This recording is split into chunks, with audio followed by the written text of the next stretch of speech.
Today we will study about the closer look of the Cholas.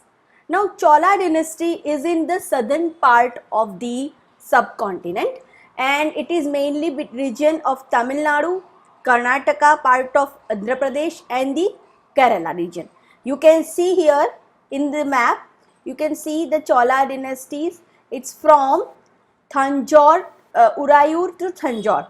Now you can find out Urayur in this particular region. Now why this Chola dynasty were important? The Chola dynasty were very much important because they have built a large temples, okay, and they have their administration was very wonderful, and how they were emerged and how they have established in the southern part, that is the point which we have to discuss in this particular point. Okay, now I'll go down to the first of all from Urayur to Thanjore. Now how they get the power? So here it is written that they were the subordinate of Pallava kings. Pallava kings were first, it was there in ancient time. You can read here. The minor chiefly family known as the Muttarayar held power in the Kaveri Delta, and they were the subordinate of Pallava kings of Kanchipuram, Vijayalaya, who belonged to the ancient chiefly family of the Chola from Urayur and captured the delta from the Muttarayars in the middle of 19th century. Now, Vijayalaya was the subordinate of a Pallava king, and Muttarayar was the Pallava king who was very powerful at that time, and he was the Vijayalaya was the subordinate of Pallavas, and then you know the Samantas, when they got some more power than the king, they tried to overthrow the overlords or a king. Okay, તો આ લોકોની પાસે પણ જ્યારે power મળી ગયો, એમને power મળી ગયો ત્યારે એ લોકોએ શું કર્યું કે પલ્લવા કિંગ્સને થ્રોનમાંથી હટાઈને પોતે ચોલાસ took the power. Okay, so this is how in middle of 9th century they got the power from the Pallava king. Now they have built a very important town of Thanjore. Please, very much important, this line is very much, I am highlighted this line is very much important, and if I am doing it underlining, okay, so he built the town of Thanjore and a temple for goddess Nishumb Sudini there. ત્યાં એક થંજોર કરીને એ લોકોએ બહુ મોટું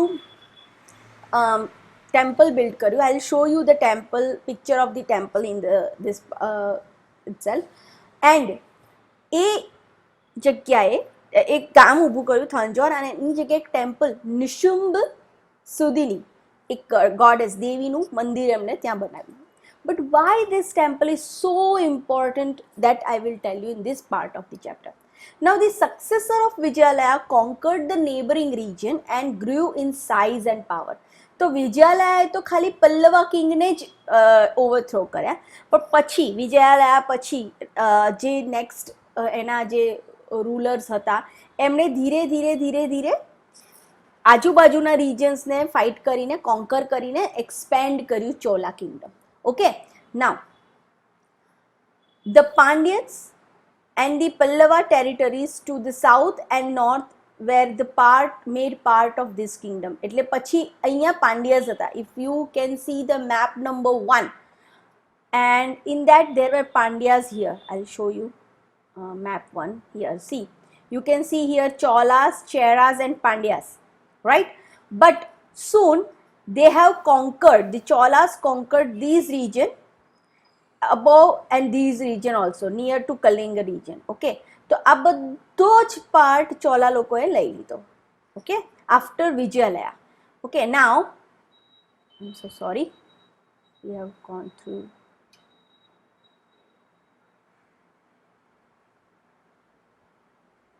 Okay, So they have Vijayalaya, the Pandyans and the Pallava territories to the south and north were the part of this kingdom. પછી એ લોકોએ એને પાડ.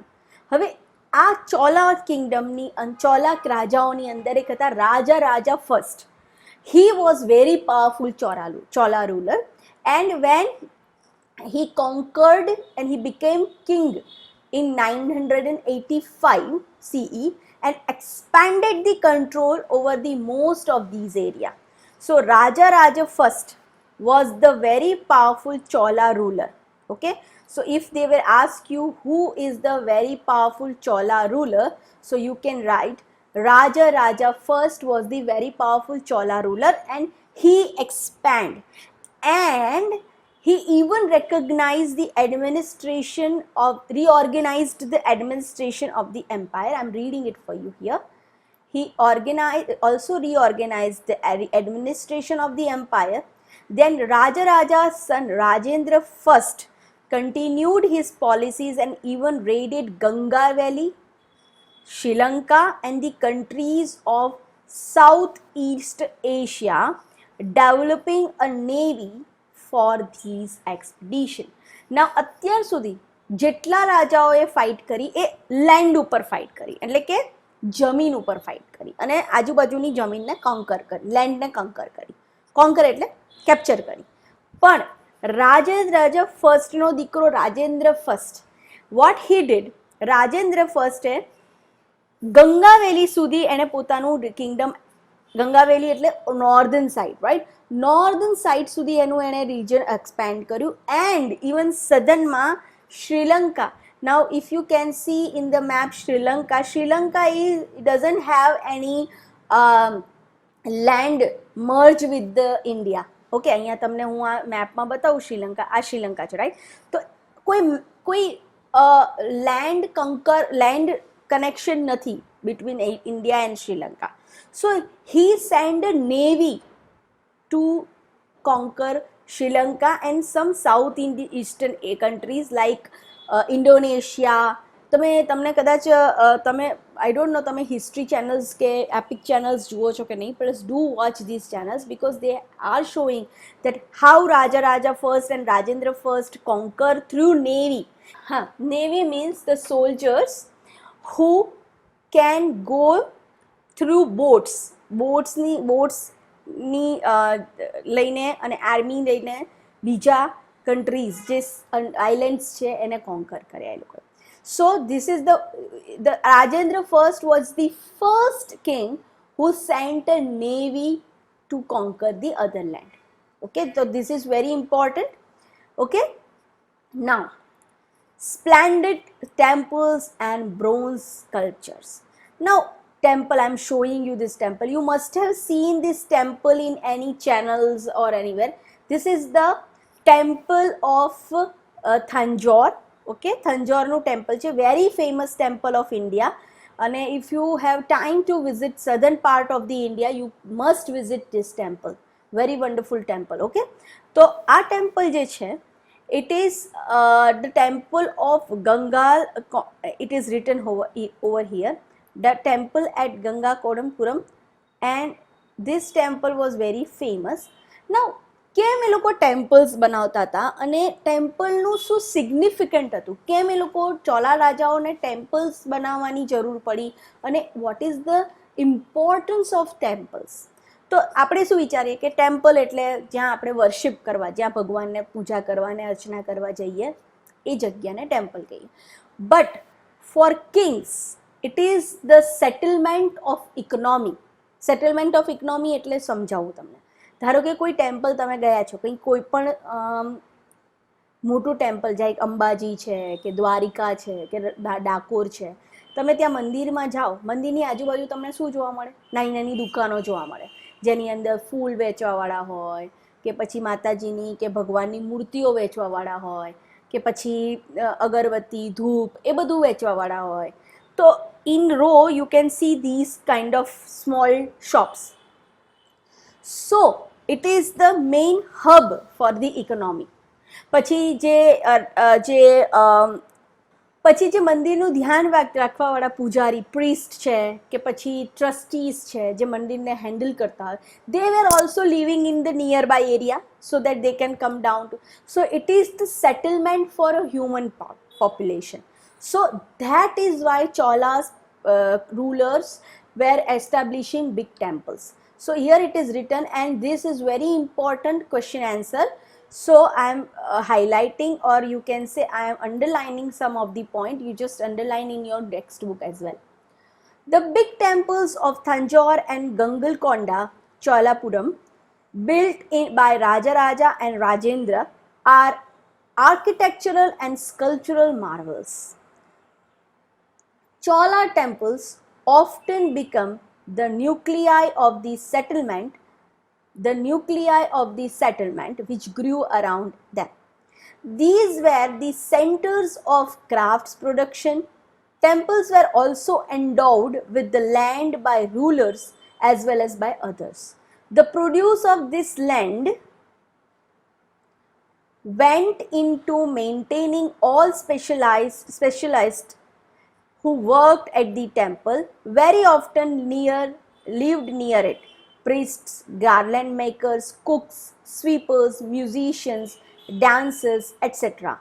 In other words, temples were not only the place of worship, but they were the hub of economic, social and cultural life as well. This is a very important point. I am underlining it and you must underline this. So many people who are having a land near the temple, they either give the produce of that land to the temple, or they give that land to the temple as worship. કહેવાય ને કે આપણે આપણા જમીન આપીએ કે ભાઈ મંદિર બનાવવા માટે તમે જમીન લો, અથવા મંદિર જમીનમાંથી જે કંઈ ઉગતું હોય, લાઈક કોઈ પણ ક્રોપ્સ થતા હોય તો એનો થોડો પાર્ટ અમે મંદિરને આપશું. So this is how they are becoming social and economic hub of the city. Now, amongst the crafts associated with temples, this is very important. Among the crafts associated with temples, the making of bronze images were most distinctive. The Chola bronze images are considered among the finest in the world, while most images were of deities and sometimes images were made up of devotees as well. તો તમે અહીંયા તમે જોશો તો this is a bronze image.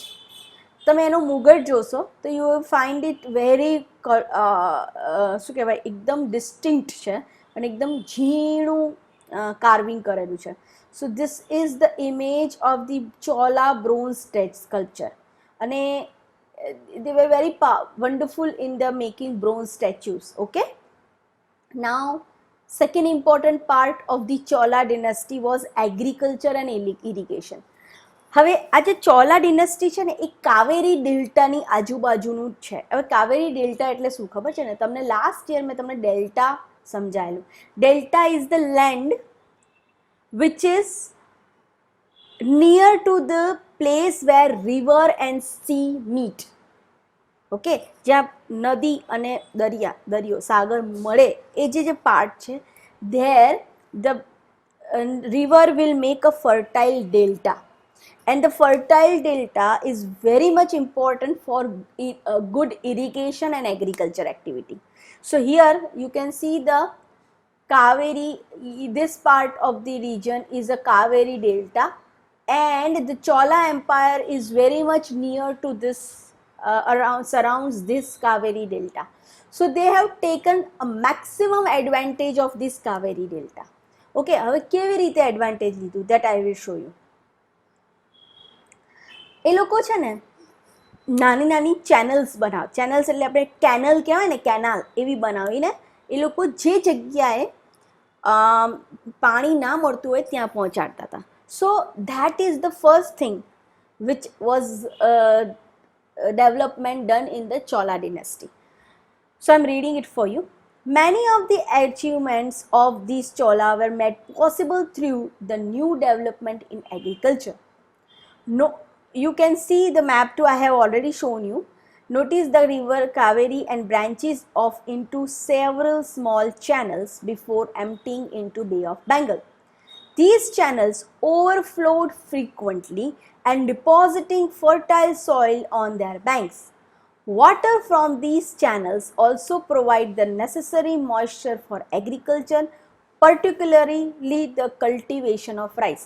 હવે તમે જ્યારે તમિલનાડુ છે કે પછી કેરલા છે કે એવા પાર્ટ્સમાં જાઓ ને તો તમે જોશો તો રાઈસ આઈટમ વધારે ખાવા મળે. કાં તો એ લોકો ભાત એકલા ખાતા હોય, કાં તો ભાતની item like dosa, uttapa, all this things. Now these all things were very why their major food is rice. તમને યાદ છે લાસ્ટ યર ફર્સ્ટ ચેપ્ટર હતું and in that you have studied the difference between Ladakh and Kerala. અને એની અંદર તમે લોકોએ જોયું હતું કે કેરેલા લોકો રાઈસ વધારે ખાય because their main crop is rice, because rice need more moisture, બહુ જ મોઇસ્ચર જોઈએ અને એમને ફર્ટિલિટી બહુ જોઈએ. આમ કહેવાય ને કે બહુ ન્યુટ્રિયન્ટ્સ જોઈએ રાઈસને ગ્રો થવા માટે. And these all nutrients they are getting from these channels of Kaveri river. અને એટલું સરસ એ તમે યુ મસ્ટ હેવ સીન કે southern part is most greenish part in the India. બહુ જ ગ્રીનરી છે ત્યાં. ઓકે, નાવ આટલું બધું તો ઇમ્પોર્ટન્ટ છે જ રાઈસનું, પણ હવે શું છે બીજું? Although agriculture had developed earlier in the parts of the Tamil Nadu, it was only from 5th or 6th century that this area was opened for large scale cultivation. Forest had to be cleared in some region and land had to be leveled in other areas. In delta regions, embankments એટલે banking, river banks, okay, had to be built to prevent flooding and canals had to be constructed to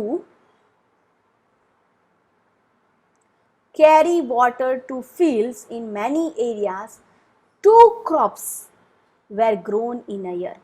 તો Tamil Nadu region છે એ પહેલાં 5th or 6th century પહેલાં ત્યાં મોટાભાગે જંગલ હતું. Okay, ત્યાં કોઈ એગ્રીકલ્ચરલ એક્ટિવિટી નહોતી થતી, જંગલ હતું ને ફોરેસ્ટ પ્રોડ્યુસીસ, ધ હર્ડર્સ એન્ડ ગેધરર્સ ને બધા ફોરેસ્ટ પ્રોડ્યુસીસ ગેધર કરીને ખાતા હતા. But soon they have developed agricultural activity in after 5th or 6th century. Okay, અને they have leveled the land. પહેલાં કટ કર્યા ફોરેસ્ટને, ઓપન કરી જમીન, અને ધેન દે હેવ લેવલ્ડ એટલે સરખી કરી જમીનને, એક લેવલમાં રાખવી પડે પછી એગ્રીકલ્ચરલ એક્ટિવિટી થાય. Then they started their agricultural activity near the delta region of Kaveri. અને in that region they also construct canals. મેં તમને પહેલાં બી કીધું કે લોકો કેનલ બનાવ્યું હતું કે જ્યાં પાણી વધારે છે ત્યાંથી કેનલથી બીજી જગ્યાએ પાણી સેન્ડ કરે, સો દેટ બધી જ જગ્યાએ ચોલા ડિનેસ્ટીના બધા જ એરિયાઝની અંદર પાણી મળી રહે. So this is how they have constructed the, you can see the picture of canal. Okay, and this is a gate from where the canal send. Okay, so it is written here the 9th century sluice gate at Tamil Nadu. It regulates the overflow of water from tank into the channels that irrigated the fields, and sluice gate is traditionally a wood or a metal barrier which is commonly used to control the water levels and flow the rates in rivers and canals. તો એ લોકો શું કરતા, એક એમ્બકમેન્ટ એટલે શું, એક આમ tank જેવું બનાવ્યું હોય, એમાંથી જ્યારે પાણી ઓવરફ્લો થાય એટલે ગેટ ખોલે, અને ગેટ ખોલે એટલે કેનલ્સને બીજી પાર્ટમાં બધા રિવર્સની અંદર કે બીજા પાર્ટની અંદર એ ફ્લો કરે. નાવ ઘણી વખત એવું થતું કે 2 ક્રોપ્સ, પહેલાં તો કેવું હતું ખબર છે કે સિઝનલ ક્રોપ્સ હતા, પેરેનલ્સ, તમને ખબર હશે તો પેરેનિયલ્સ રિવર્સ અને સિઝનલ રિવર્સ. તો સિઝનલ રિવર્સ જે હતી, તો આ જે છે Kaveri is a perennial rivers, whole of આખા વર્ષ એ પાણી હોય એની અંદર. So they use to grow 2 types of crops in a year. Okay, In many cases, now I'm reading it for you. In many cases, it was necessary to water crops artificially.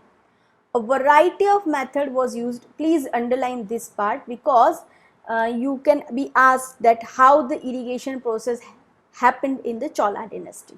So in many cases, it was necessary to water the crops artificially. A variety of method were used to irrigation. In some areas, wells were dug.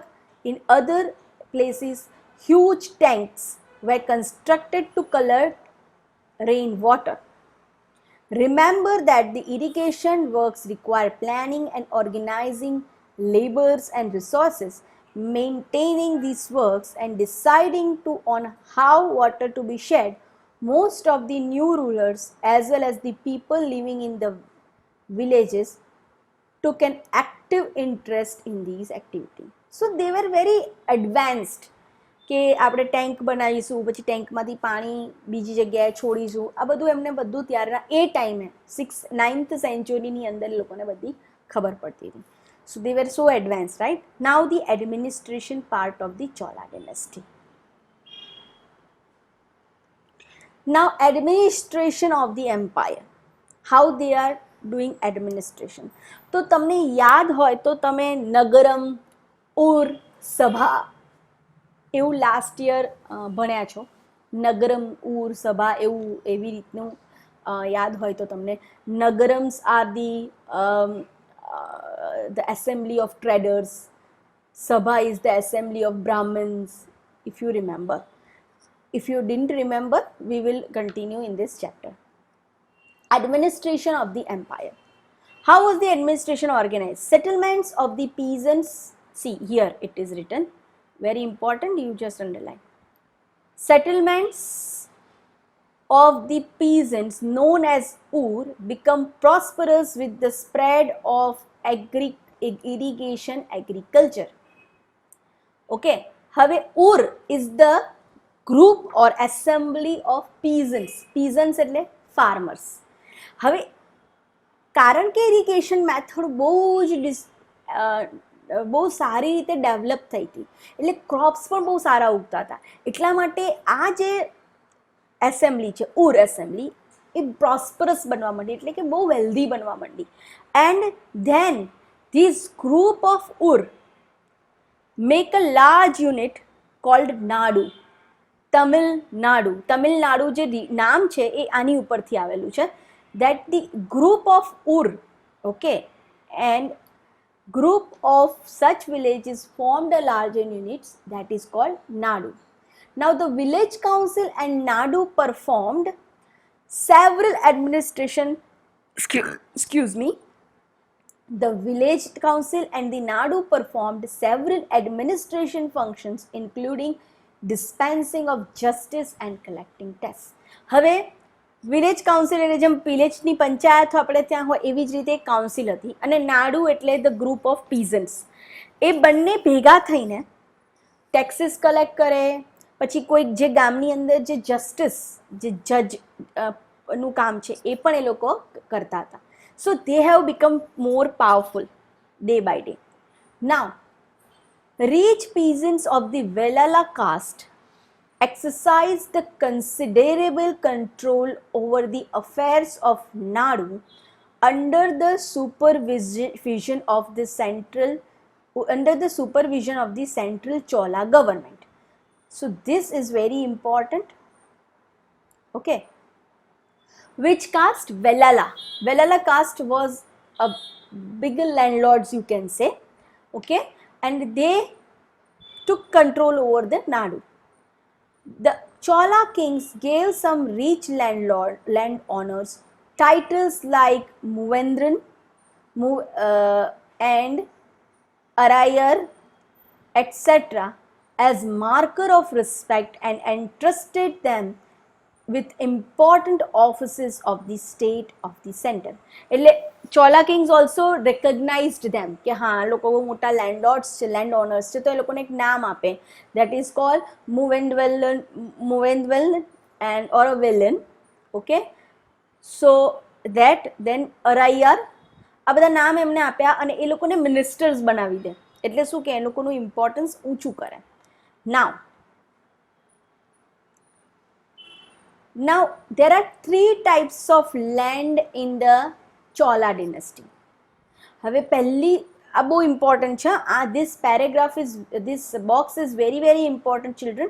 They can ask you small question answers from these paragraphs. So Chola inscription mentioned several categories of land. તો એમની લેન્ડને એમણે અમુક કેટેગરીઝમાં divide કરી છે. For example પહેલી category છે વેલ્લન વેગઈ. વેલ્લન વેગઈ એટલે the land which do not given to the Brahmins. It was given to the non-Brahmin peasants એટલે કે farmer or a proprietor. એટલે કે કોઈ એક નોન બ્રાહ્મણ હોય જે બ્રાહ્મણ નથી એ લોકોને જે જમીન છે એ લોકોની જે જમીન છે એને કહેવાય છે વેલ્લન વેગઈ. ઓકે, એ જમીનને કહેવાય વેલ્લન વેગઈ. પછી છે બ્રહ્મદેયા. બ્રહ્મ એટલે બ્રાહ્મણ, બ્રાહ્મણને આપેલી જમીન. So the land which is gifted to Brahmin, they were called Brahmadeya land. Okay, so there were different types of Vellan Vegai, Brahmadeya. Then Shala Bhoga. Shala એટલે સ્કૂલ, આપણે સ્કૂલને નિશાળ કે શાળા કહીએ ને. શાલા ભોગા એટલે the land for the maintenance of the school. School બનાવવા માટે કે સ્કૂલને મેન્ટેન કરવા માટે જે લેન્ડ આપવામાં આવી છે that is called શાલા ભોગા. Then Devdan. Devdan એટલે જે જમીન ટેમ્પલ્સને બનાવવા માટે આપેલી છે, ટેમ્પલ બનાવવા માટે આપેલી છે, that is called દેવદાનમ or a તિરુમન્તુમ કની. Then it is Pollichadam. Pollichadanam. Pollichadan is the land which is donated to the Jain people. Jain Institute ત્યારે જૈનો હતા. So these are the categories of the land and these are the names given by the Chola ruler to the land. Okay, now Ur is taking important part. Now we have seen the Brahmanas often received land grants, that is called Brahmadeya. As a result, the large number of Brahmin settlements emerged in the Kaveri Valley as well as the part of South India. બ્રાહ્મણોને જમીન આપે એટલે બ્રાહ્મણો ત્યાં settle થવા માંડ્યા, right? So that is very important. Okay, then each Brahmadeya was looked after by an assembly called Sabha. Okay, now બ્રાહ્મણોની જે assembly છે that is known as Sabha. And so now Brahmadeya, as I told you that Brahmadeya was the land which was given to the Brahmin family. Okay, so when the Brahmadeya was given, so the people like Brahmin people coming and establishing in the large number in the Kaveri Valley region. Okay, and these Brahmadeya were looked after by an assembly of Sabha. Ur, assembly of peasants, Sabha, assembly of Brahmins. Okay, and these Brahmin landlords were actually worked very efficiently and their decisions, I am reading it for you, their decisions were recorded in detailed in inscription often on the stone walls, temples, association of traders. Okay, temples. અહીંયા સુધી એટલે બ્રાહ્મણોની સભાની અંદર કોઈ પણ decision લેવાય, so it will be written on inscription, means stone or a tamrapatra. Okay, now the assembly of traders which is known as Nagaram. તમને યાદ હોય તો assembly of peasants are Ur, assembly of Brahmins are Sabha and assembly of traders are Nagaram. So this is also please underline this important point. I will underline. An association of traders known as Nagaram also occasionally performed administrative functions in the town. Like ટ્રેડિંગને related કોઈ પણ rules કે regulations હોય તો they were made by Nagaram. Now inscription from Uttarmarur in Chinglipur district, Tamil Nadu, provide the details of the way in which Sabha was organized. The Sabha had separate committee to look after. Please, this is also very important point from here. The Sabha had separate committees to look after irrigation work, gardens, temples, etc. Names of those eligible to become a member of the committees were written on the small tickets of palm leaf. These tickets were put into an earthen pot from which the young boy was asked to take out the ticket, the one by one, for each committee. This is how the election was done. આપણે ત્યાં અહીંયા election થાય છે તો આપણે શું કરીએ છીએ, એક તમે આઈ ડોન્ટ નો તમે લોકો ઇલેક્શન પ્રોસેસ તમને ખબર હોય તો there was a EVM machine અને તમે એક જે પર્ટિક્યુલર પાર્ટીને વોટ આપવો હોય તો you click the button and your what will be registered. In ancient time, this type of election was made. Those who want to become a member of the committee of Sabha, those Brahmin's name એક ચિઠ્ઠી પર લખે. તમે રમ્યા હશો બોલમાં passing the પાસે ઉપાડવાની ચિઠ્ઠી, એવી રીતે એક કર્દન પોટમાં એ મૂકવામાં આવે એક પેલી ચિઠ્ઠીને. એન્ડ ધ યંગ બોય એટલે નાના બાળકને કહે કે ભાઈ તું આમાંથી એક ચિઠ્ઠી ઉપાડ અને જેનું નામ આવે એ એના કમિટીનો મેમ્બર બને. સો this is how the election was done. હવે એલિજિબિલિટી, તમે ઇલેક્શનમાં કેવી રીતે પાર્ટિસિપેટ થઈ શકો, ધ એલિજિબિલિટી. તમને ખબર છે, તમે અત્યારે ઇલેક્શન પ્રોસેસ તમને ખબર છે કે અત્યારે પણ જો કેન્ડિડેટ હોય જે ઇલેક્શનમાં પાર્ટિસિપેટ થતું હોય, જે નેતાઓ, તો એ લોકોની એક એલિજિબિલિટી હોય કે ભાઈ એ આટલા વર્ષનું હોવો જોઈએ, કે 35 યર્સનો હોવો જોઈએ, એની પાસે આટલું નોલેજ હોવું જોઈએ પોલિટિક્સનું, એ બધી વસ્તુ હોય. એવી જ રીતે નગર સભાના મેમ્બર થવા માટે, ઇલેક્શન થવા માટે પણ you need to have certain criteria that you have to fulfill. તો એ ક્રાઇટેરિયા પણ ઇમ્પોર્ટન્ટ છે કારણ કે એ એક્ઝામમાં પૂછાઈ શકે છે. So you have to underline this things. All those who wish to become a member of Sabha should be owner of a land from which the land revenue is collected. They should have their own homes. They should be between 35 to 70 years of age. They should have knowledge of Vedas. They should be well versed in the administrative matters and honest. If anyone has been a member of any committee in the last 3 years, he cannot become a member of another committee. Anyone who has not submitted his accounts and those of his relatives cannot contest the election. આ બહુ જ important છે. These are the eligibility to become a part of the election process. તમારે બનવું હોય સભાના member તો પહેલી વસ્તુ, યુ હેવ, તમારી પાસે લેન્ડ હોવી જોઈએ, બરાબર, બ્રહ્મદેય લેન્ડ, અને એ લેન્ડ પરથી રેવન્યુ એટલે કે ટેક્સ કલેક્ટ થઈ જાઓ, એવરી મંથ ટેક્સ કલેક્ટ થવો જોઈએ, એવરી યર. સેકન્ડ, તમારી પાસે પોતાનું ઘર હોવું જોઈએ, હોમ હોવું જોઈએ. થર્ડ, તમારી એજ 35 to 70 યર્સની હોવી જોઈએ. ફોર્થ, તમારી પાસે વેદોનું જ્ઞાન, નોલેજ હોવું જોઈએ. ઓકે.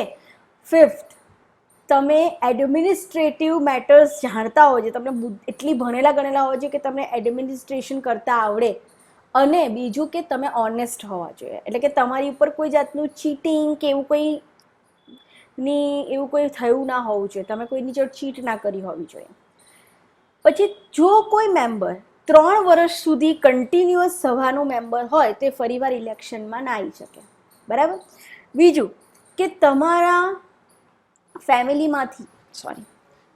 ફેમિલીમાંથી અગર કોઈ વ્યક્તિ કે કોઈ તમે પોતે અગર તમારા અકાઉન્ટ્સ એટલે કે તમારું ઓડિટિંગ ના કરાયું હોય, એકાઉન્ટ્સ ના બતાવ્યા હોય ગવર્મેન્ટમાં, તો you can not be a member of સભા.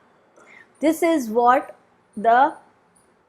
you can say the eligibility for become a member of Sabha. Okay, now this is not very important, so we are taking this is not very important. Now this is the end of the chapter. Question answers. હવે question answers માટે બહુ important વસ્તુ મારે કહેવી છે. તમારા ટીચરે તમને question answers મોકલ્યા છે બધાને, રાઈટ, અને એ ક્વેશ્ચન આન્સર્સમાંથી જ એ લોકો પૂછવાના છે. તો what you have to do is, હું તમને એવું હશે તો એક PDF મોકલાવી દઈશ તમને કે જેમાંથી એ લોકોએ ક્વેશ્ચન આન્સર્સ આપેલા છે. તમારી પાસે PDF ડાઉનલોડ કરેલી હોય તો તમે એ લખજો, અધરવાઇઝ હું એ PDF તમને મોકલાવીશ, જે એ સેમ ક્વેશ્ચન આન્સર્સ તમારે આપણી નોટબુકમાં પણ લખવાના છે. એટલે કે સ્કૂલની વર્કશીટમાં આપેલા ક્વેશ્ચન આન્સર્સ જ આપણે લખશું. રીઝન એ છે કે એની અંદર બંને ટાઈપના ક્વેશ્ચન આન્સર્સ આપેલા છે, લાંબા પણ આપેલા છે અને શોર્ટ ક્વેશ્ચન આન્સર્સ પણ આપેલા છે. તો આપણે હવે નવું કંઈ કરવાની જરૂર નથી, આટલા બધા ક્વેશ્ચન આન્સર્સ ઓલરેડી છે અને they have covered most of the question answers. તો I am not going to give you question answers. હું એ જે સોલ્યુશન છે એ જ હું તમને મોકલાવી દઈશ and you have to copy in our tuition book. Okay, તો SST માટે આપણે આ જ કરીશું, ઇવન સાયન્સ માટે પણ આપણે આ જ કરીશું, કારણ કે સાયન્સમાં પણ તમારી વર્કશીટમાં બહુ સારા ક્વેશ્ચન આન્સર્સ મેં જોયું છે અને they have given very carefully question answers, અને એ લોકો તમને એમાંથી જ પૂછશે આ વખતે. They will not give you extra question answers. So for science and for SS and for English, we will continue with the question answers which is given in the school. Okay, જેની પાસે ના હોય ચિંતા ના કરતા, હું send કરી દઈશ તમને લોકોને. સો this is all about this chapter. Okay, so that's all in this chapter. That's all for this session. Thank you so much.